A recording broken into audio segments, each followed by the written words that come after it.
Shalom, selamat bakudapa dalam acara Gereja Kristus Menyapa. Dalam Roma pasal 1 ayat 16 dan ayat 17, Roma pasal 1 ayat 16 dan ayat 17 berkata begini: sebab aku mempunyai keyakinan yang kokoh dalam Injil, karena Injil adalah kekuatan Allah yang menyelamatkan setiap orang percaya, pertama-tama orang Yahudi, tetapi juga orang Yunani. Sebab di dalamnya nyata kebenaran Allah yang bertolak dari iman dan memimpin kepada iman, seperti ada tertulis, orang benar akan hidup oleh iman. Injil adalah kekuatan Allah. Gereja Masehi Injili Binasa ingin menggemakan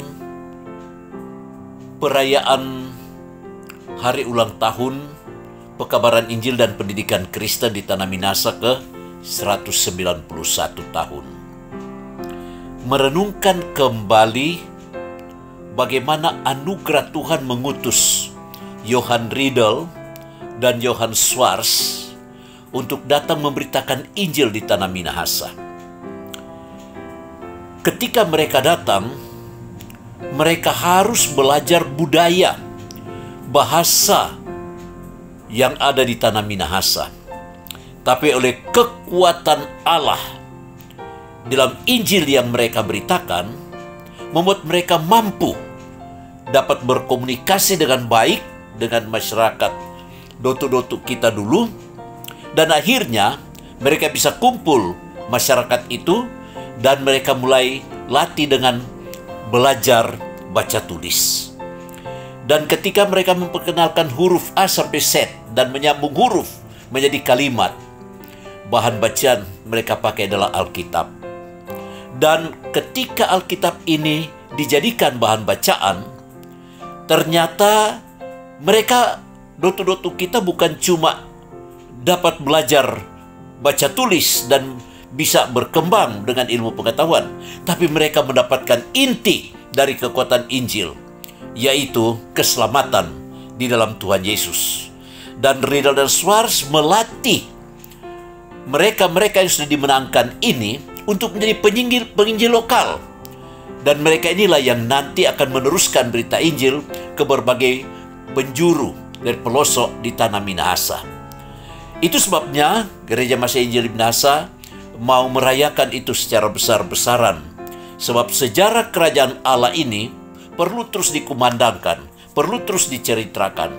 Karena di dalamnya Tanah Minahasa boleh mengenal Tuhan Yesus. Dan Tanah Minahasa boleh terkumpul orang-orang percaya, orang-orang yang diselamatkan oleh Injil Yesus Kristus.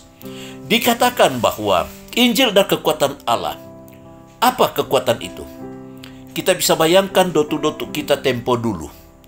Mereka itu masih dengan berbudaya alam. Mereka masih berkomunikasi dengan pohon-pohon, berkomunikasi dengan burung-burung, berkomunikasi dengan alam di sekitar mereka.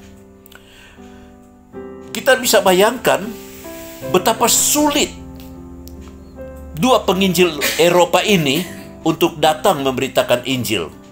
Tetapi oleh kekuatan Allah, mereka bisa memenangkan Tanah Minahasa.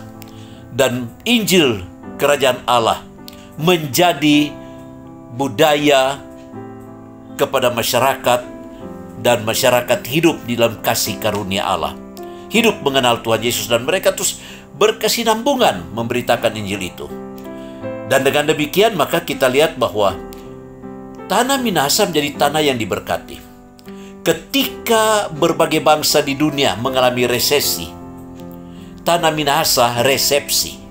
Ini kan aneh. Termasuk bangsa Indonesia.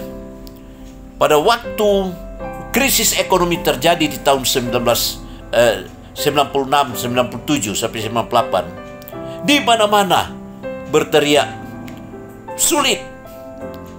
Makan pun sulit. Tapi kita tiap hari ada resepsi di Tanah Minahasa. Ini kekuatan Allah, bukan cuma memenangkan dotu-dotu kita, tapi memenangkan generasi turun-menurun dan merubah sifat-sifat mereka yang dulu menyembah kepada alam, sekarang menyembah kepada pencipta dari alam semesta, yaitu Allah yang mereka kenal di dalam Yesus Kristus. Sebab itu Injil kekuatan Allah ini yang menyelamatkan harus kita gemakan terus. Jangan kita hentikan. Sebab kalau kita hentikan, Tuhan akan meminta pertanggungjawaban daripada kita ketika nanti kita tinggalkan dunia ini. Sebab itu, jadilah pemberita-pemberita Injil mulai dari kelakuan kita sampai kepada komunikasi-komunikasi kita dengan berbagai bahasa, budaya. Perkenalkanlah Tuhan Yesus sebagai Tuhan dan Juru Selamat satu-satunya. Tuhan Yesus memberkati. Amin.